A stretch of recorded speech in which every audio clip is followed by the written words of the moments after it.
Can you believe that over 35 years ago, we all thought we would be traveling in flying cars powered by garbage, surfing on hoverboards, wearing self-fitting clothes, and all of the things Back to the Future predicted? It's funny how hindsight is 2020 because while we did get some of those advancements such as video communication, biometrics, augmented reality, and artificial intelligence, we have yet to see flying cars or clothes that can adjust themselves. Also, the only times one would wear their clothes inside out is if they have nothing else to wear. And for those that do that, you're disgusting. Most importantly, we have yet to see the world's first time traveler. Matter of fact, the concept of time travel itself is a polarizing subject amongst the scientific community. But I digress. I think more of you are wondering, what the heck is Back to the Future? Well, give me a second and I'll explain it to you.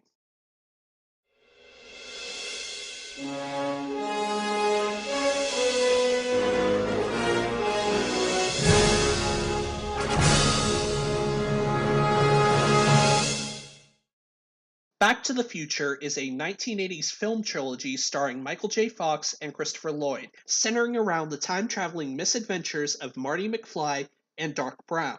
Throughout their journey, the two are opposed by Biff Tannen and his ancestors, along with completely changing their timeline. These three movies would later gain a cult following, along with launching a massive franchise, which included an animated series, various video games, fan tributes, and much to my dismay, a stage musical. I will look at that one when I get the chance in a separate video, but for now, I am apprehensive about how they managed to adapt the first film for the stage. This is a trilogy that has really stuck with me throughout my life, due to being exposed at it from a very young age. I have seen these three films so many times, they are permanently ingrained into my memory, and since this is the 35th anniversary, I would like to share my love for these movies with you all. So without further ado, let's hop in our DeLoreans, turn on our flux capacitors, and rev up to 88 miles per hour as we take a trip across time. Where we're going, we don't need roads.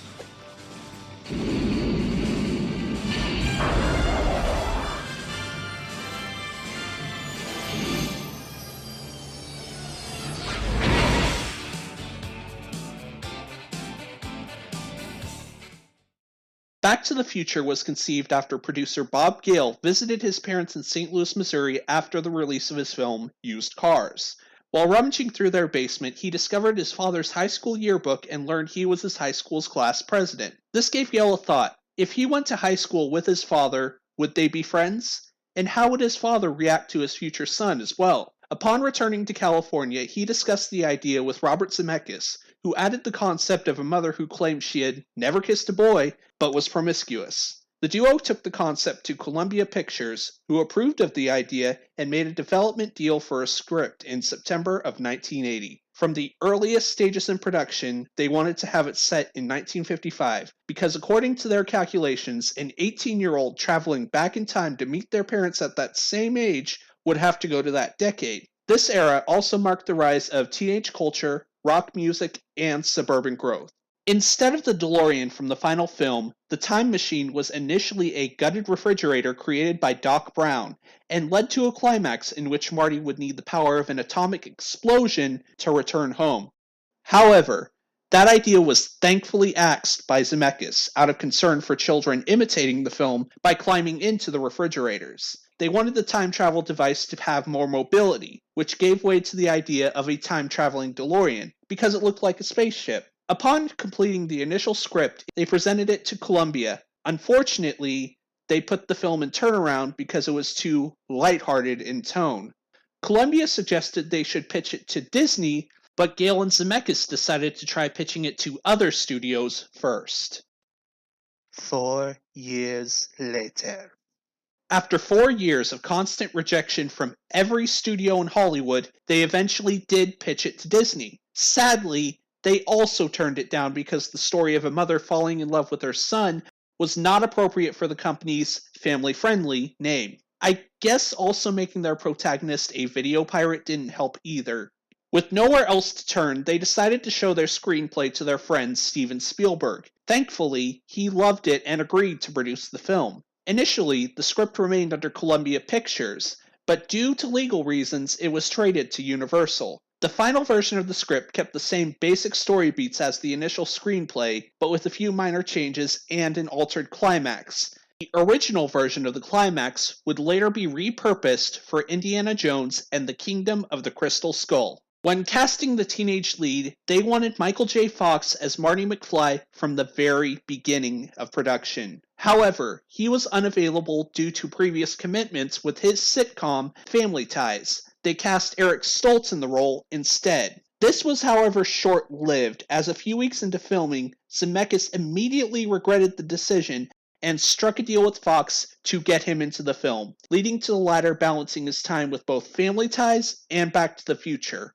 Stoltz was fired from the production for being more dramatic than comedic and seemingly doing the role without any passion or personality. As for the role of Doc Brown, they initially wanted John Lithgow, but like Fox initially, he was unavailable.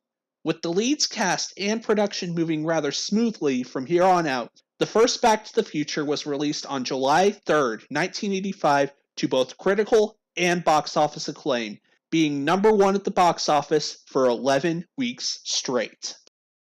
Where we're going, we don't need roads.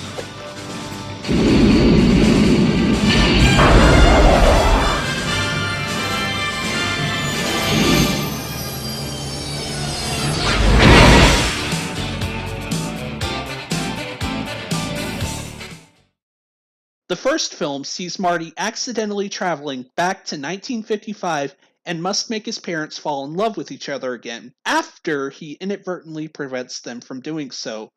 Good job, Marty. Good job. Should he fail, him and his siblings will be erased from existence. To accomplish this task, he teams up with the younger version of his father, the timid George McFly, played by Crispin Glover, in an attempt to build his confidence and set him up with Lorraine, played by Leah Thompson. Lorraine has fallen in love with Marty, hers and George's future son. I bet you can kind of see what the problem is here. The younger Biff Tannen also has eyes on Marty's mother, stopping at nothing to win her affections, even if it means bashing in the skulls of a few buttheads.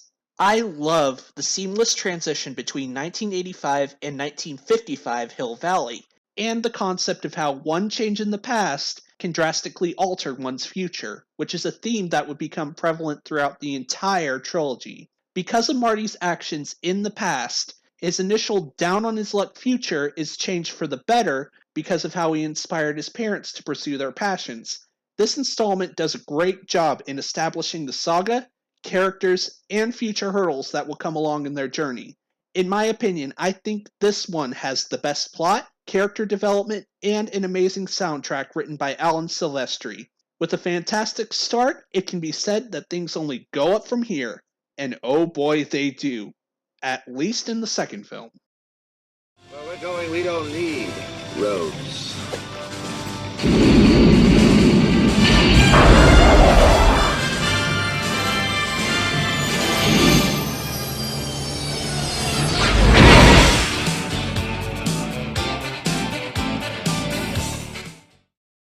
Part 2 picks up immediately where the first left off and sees Marty, his girlfriend Jennifer, and Doc Brown traveling forward in time to fix a situation involving Marty and Jennifer's kids. Afterwards, Marty buys a sports almanac that shows stats from 1950 to 2000.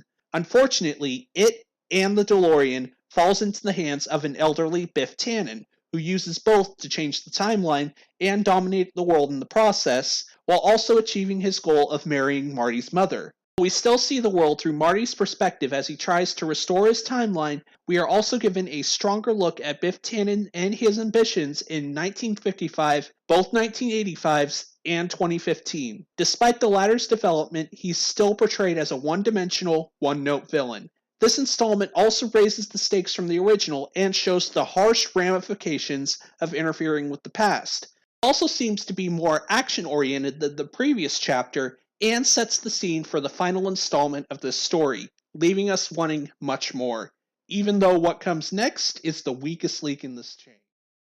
Where we're going, we don't need roads.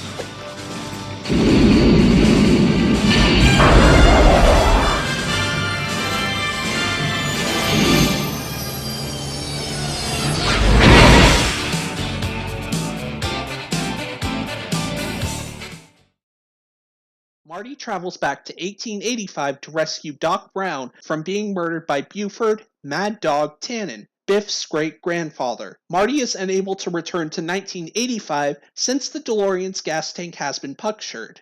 To rectify this situation, they decide to hook up the car to a train so it can achieve the necessary 88 miles per hour to kickstart the time travel's process, with the condition that Marty will destroy the DeLorean upon returning to his own time. Along the way, our heroes prevent the death of schoolteacher Clara Clayton, whom Doc later falls in love with and eventually marries.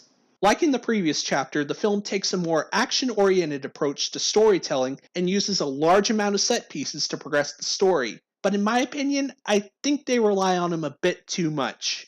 While I think there could have been more development, such as Doc, Clara, and Marty's ancestors, I am glad that it ends on the high note it did, because I don't think anything can top it. The animated series tried and failed to do so, and the Telltale video game felt more like a filler episode than Part 3 did. Where we're going, we don't need roads.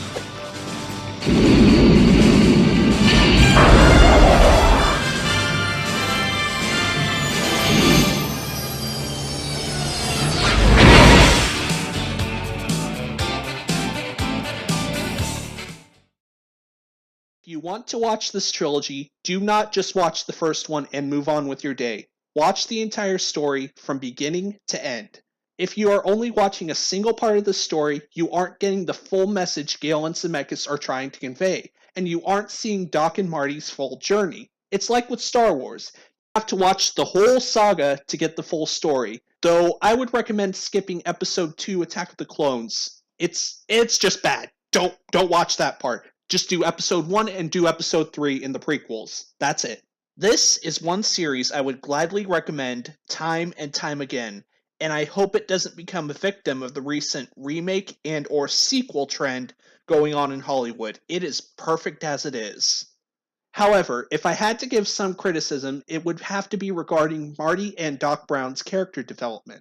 They lack depth and seem a bit one-dimensional for most of the series. We learn quite a bit about these characters, but their personalities change very little through the course of the films. That is kind of rectified in parts 2 and 3, where we see both mature in their time-traveling adventure. Marty learns to be less naive and arrogant, while Doc learns that nobody's future is set in stone and is constantly changing, as well as the consequences of time travel. With that being said, what did you think of the Back to the Future trilogy? What is your favorite installment of the series? And if you've seen the stage musical, what did you think of it? Feel free to discuss in the comments below, and be sure to like and subscribe.